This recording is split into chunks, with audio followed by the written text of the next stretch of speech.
analisar 4 temas de forma muito rápida.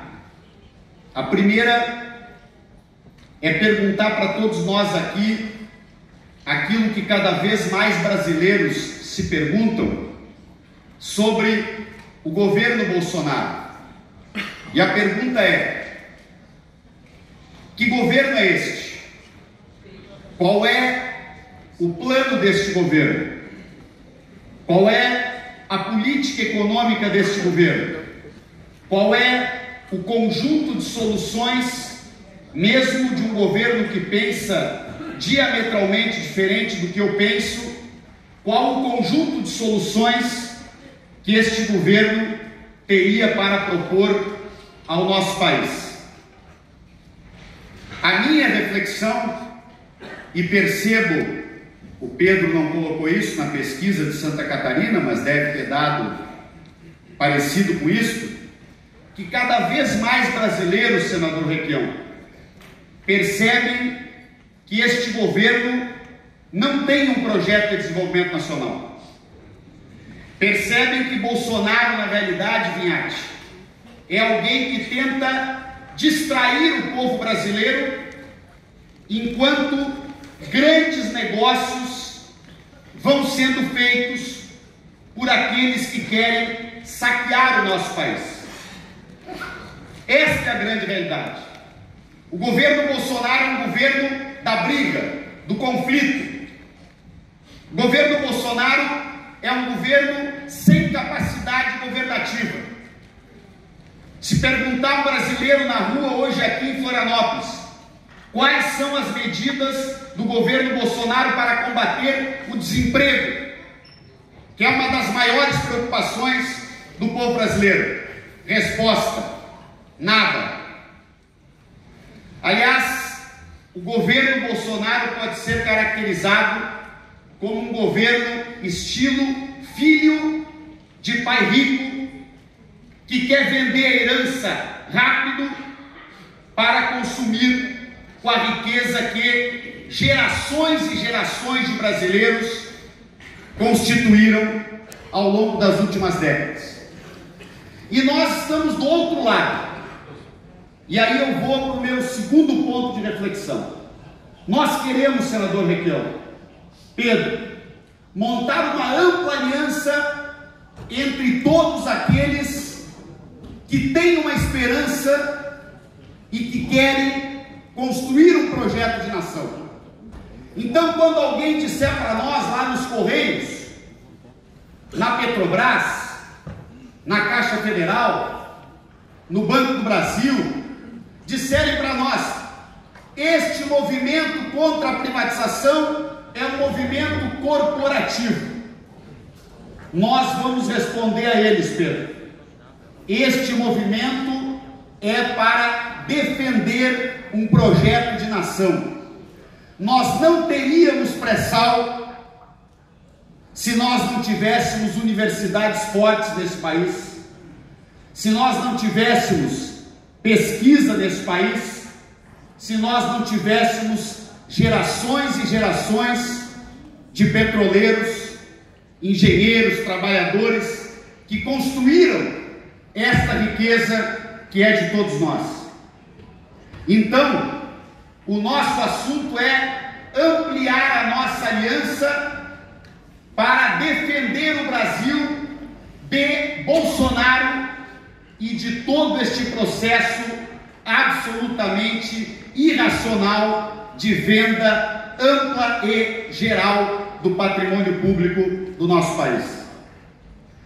Eu trouxe um dado aqui para ilustrar a minha fala.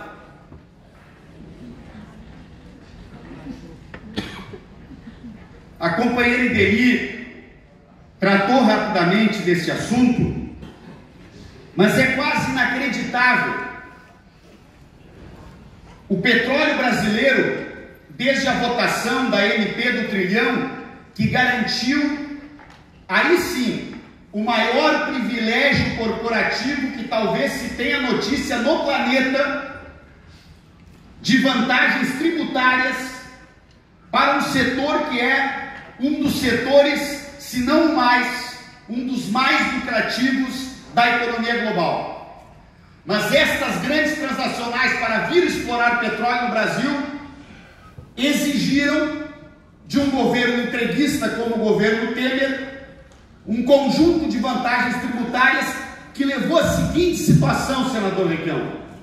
No ano de 2018, a Shell Limitada do Brasil teve um faturamento de 28,3 bilhões de reais.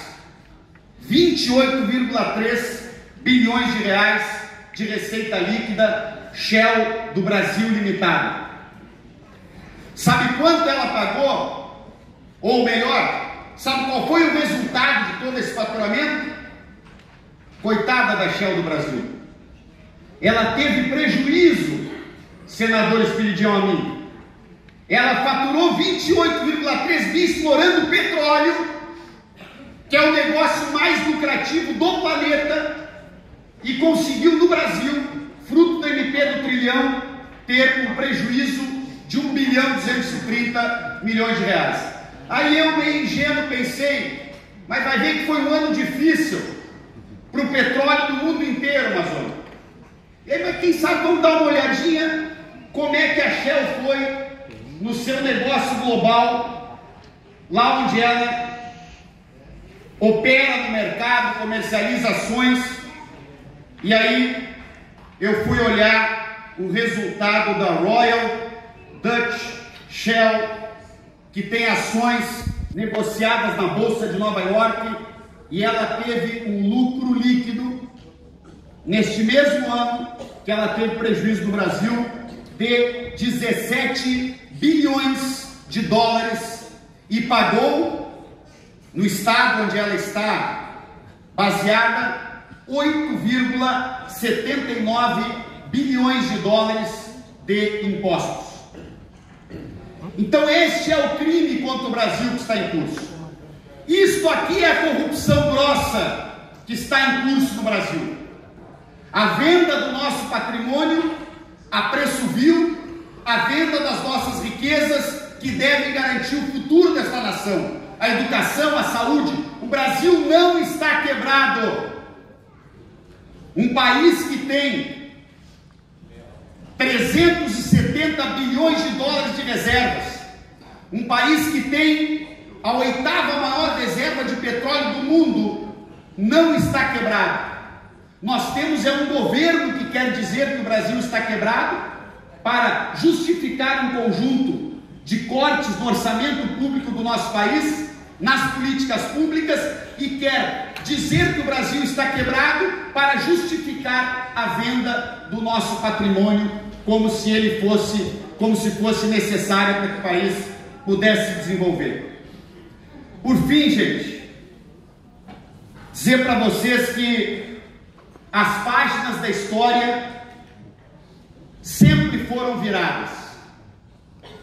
Ao longo de toda a história da humanidade, não há governos com esse perfil do governo Bolsonaro que tenham durado muito.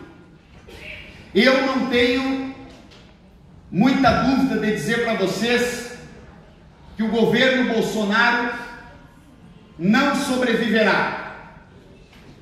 Não há como dar certo o governo Bolsonaro. Este projeto econômico que estão implementando no Brasil não deu certo em lugar nenhum do mundo. Não resolveu os problemas de nação nenhuma do mundo. Portanto, aqui também não vai dar certo. Mas o que nós temos que fazer neste meio tempo? Eu concluo com isso.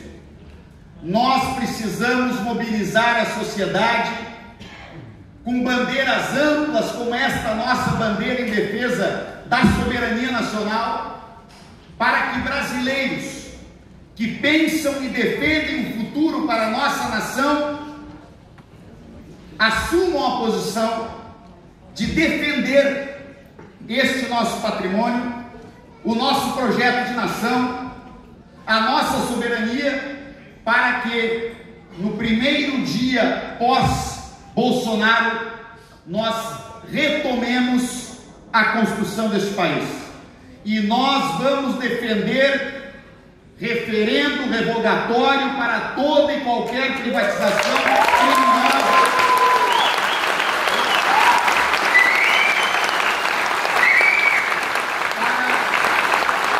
Para toda e qualquer privatização criminosa que seja feita, como muitas que já estão sendo feitas.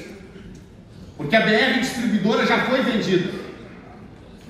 Uma parte dos gasodutos do nosso Brasil já foi vendida. Então nós temos que resistir para impedir a venda daquilo que ainda não foi vendido. Temos que anunciar para estes compradores que estão comprando mercadoria roubada que eles vão ter que responder no futuro por isso. Nós não vamos respeitar contratos como esses. E nós temos o direito de defender o nosso projeto de nação. Nós temos que ir para as ruas, para as redes. Não há contradição entre rua e rede. Não há rede sem rua e não há rua sem rede. Temos que vir aqui para os auditórios, mas temos que ir para a mesa do bar. Temos que ampliar essa maioria social, Pedro, que tu acabaste de citar. Porque a ampla maioria dos brasileiros não quer entregar o nosso projeto de nação. Estamos juntos nesta caminhada para preservar aquilo que é nosso, de todos os brasileiros. Grande abraço.